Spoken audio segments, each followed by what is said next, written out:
Hello കൂട്ടുകാരെ, ഞാനും എൻ്റെ കുടുംബവും താമസിക്കുന്നത് ഇന്ത്യ എന്ന മനോഹരമായ രാജ്യത്തിൻ്റെ കൊച്ചു സംസ്ഥാനമായ ദൈവത്തിൻ്റെ സ്വന്തം നാടായ കേരളം.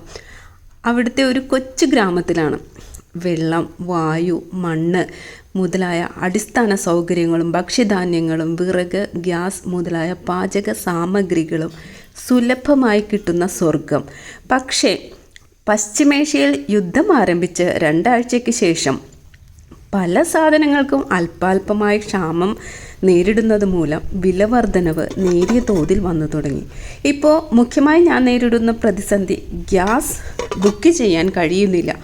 അപ്പോൾ അതിനൊരു പോംവഴി ഞാൻ തന്നെ കണ്ടുപിടിച്ചു. എൻ്റെ മക്കളെ, ഉപ്പും മുളകും കടുകും ചേർത്തൊഴിഞ്ഞ് കത്തിച്ച് കളയുന്ന ഒരു സ്വഭാവം എനിക്കുണ്ടായിരുന്നു. എൻ്റെ അച്ഛൻ്റെയും അമ്മയുടെയും കയ്യിൽ നിന്നും കിട്ടിയതും തലമുറകളായി ചെയ്യുന്നത്. അതിനുവേണ്ടി വളരെ വർഷങ്ങൾക്ക് മുമ്പ് ഒരു മണ്ണ് കൊണ്ടുണ്ടാക്കിയ അടുപ്പ് വാങ്ങിയിരുന്നു. ഇപ്പോൾ ആ അടുപ്പാണ് എൻ്റെ രക്ഷകനായിരിക്കുന്നത്.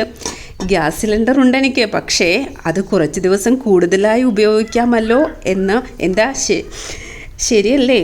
യഥാർത്ഥത്തിൽ ഈ യുദ്ധം എന്തിനാണ്? മനുഷ്യരെയും മറ്റ് ജീവജാലങ്ങളെയും രാജ്യത്തിൻ്റെ സമ്പദ്ഘടനയെയും ഒക്കെ നശിപ്പിച്ച് എന്ത് സംതൃപ്തിയാണാവോ യുദ്ധം ചെയ്യുന്നവർക്ക് ലഭിക്കുന്നത്? ദൈവം എല്ലാവർക്കും നല്ലത് വരുത്തട്ടെ. നല്ല ചിന്തകളും നല്ല പ്രവൃത്തികളും എല്ലാവരുടെയും ഭാഗത്തു നിന്നും ഉണ്ടാകട്ടെ. അപ്പോൾ ഞാൻ എൻ്റെ ജോലികൾ ചെയ്യട്ടെ. രാവിലെയുള്ള സമയം ഗ്യാസ് സ്റ്റൗവിലും പിന്നീട് അടുപ്പിലും. എൻ്റെ സിലിണ്ടറിൻ്റെ ആയുസ് നീട്ടിക്കിട്ടാൻ വേണ്ടിയിട്ടാണ് കേട്ടോ. എല്ലാവരും സിലിണ്ടറിൻ്റെ ആയുസിന് വേണ്ടി പലവിധ കാര്യങ്ങളും ചെയ്യുകയാണെന്ന് എനിക്കറിയാം. എനിക്ക് ചെയ്യാൻ സാധിക്കുന്ന ചിലവില്ലാത്ത കാര്യം ഇതാണ്. യുദ്ധം എത്രയും വേഗം അവസാനിക്കണേ എന്ന പ്രാർത്ഥനയാണ് എല്ലായ്പ്പോഴും. അപ്പോൾ എന്നെ ഒന്ന് സബ്സ്ക്രൈബ് ചെയ്ത് പ്രോത്സാഹിപ്പിക്കുന്ന എല്ലാവർക്കും നന്ദി. ഇനിയും സബ്സ്ക്രൈബ് ചെയ്യണേ. Thank you.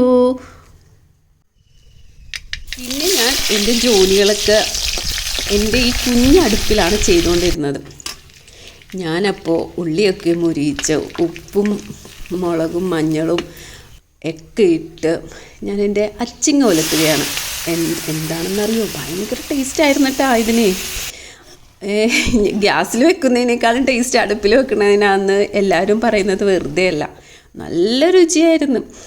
പിന്നെ ഞാൻ രാവിലെ ഉണ്ടാക്കിയ ക്യാരറ്റും ബീട്രൂട്ടും തോരൻ, ഉരുളക്കിഴങ്ങ്, അച്ചിങ്ങ ഉലത്തിയത്, ചോറ് എല്ലാം കൂട്ടി നല്ല രീതിയിൽ ഉച്ചയ്ക്കൊരു ഭക്ഷണം കഴിച്ചു കേട്ടോ. നല്ല ടേസ്റ്റായിരുന്നു. എല്ലാം ഞാൻ അടുപ്പിൽ തന്നെ വെച്ച് ഉണ്ടാക്കിയതാണേ. നല്ല ടേസ്റ്റായിരുന്നു. പിന്നീട് ഞാൻ മീൻകറിയും എനിക്ക് വെക്കണമായിരുന്നു. മീൻകറിയൊക്കെ ഞാൻ വെച്ചു. മീൻകറിക്ക് അസാധ്യമായ രുചിയായിരുന്നു. സത്യം പറഞ്ഞാൽ നമ്മൾ പണ്ടുള്ള ആൾക്കാരുടെ ആ ജീവിത രീതിയിലോട്ട് വരുന്നത് എന്തുകൊണ്ടും നല്ലതാണ്. പിന്നെ നമ്മൾക്ക് ഇന്നത്തെ സാഹചര്യത്തിൽ അതൊന്നും നടപ്പാകില്ല. കാരണം മിക്ക സ്ത്രീകളും തന്നെ വർക്ക് ചെയ്യുന്ന ആൾക്കാരാണ്. എന്നെപ്പോലുള്ള വീട്ടമ്മമാർക്ക് ഇതൊന്നും കുഴപ്പമില്ല. അപ്പോൾ എൻ്റെ കുറിഞ്ഞിയും എൻ്റെ മോനായി മിട്ടുവിനെ കണ്ടില്ല കേട്ടോ. അപ്പോൾ ഈ 3 പേരും കൂടി നല്ല കളിയാണ്.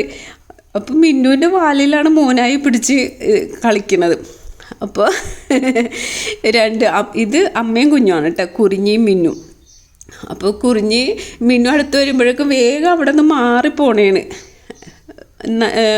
ഇതുങ്ങളുള്ളത് കൊണ്ട് സമയം പോണത് അറിയില്ല കേട്ടോ. അപ്പോൾ ഇത് മോനായി പുറകെ വരുന്നുണ്ടേ, കുഞ്ഞു മോനായി. ലാസ്റ്റ് ഞാൻ ഒരു മീൻകറിയും കൂടി നന്നായി ഉണ്ടാക്കിയെന്ന് പറഞ്ഞില്ലേ, ആ മീൻകറിയാണ് കേട്ടോ ഇത്. നല്ല സ്വാദായിരുന്നു, നല്ല ടേസ്റ്റ്. എല്ലാവർക്കും നന്ദി കേട്ടോ. എല്ലാവരെയും ദൈവം അനുഗ്രഹിക്കട്ടെ.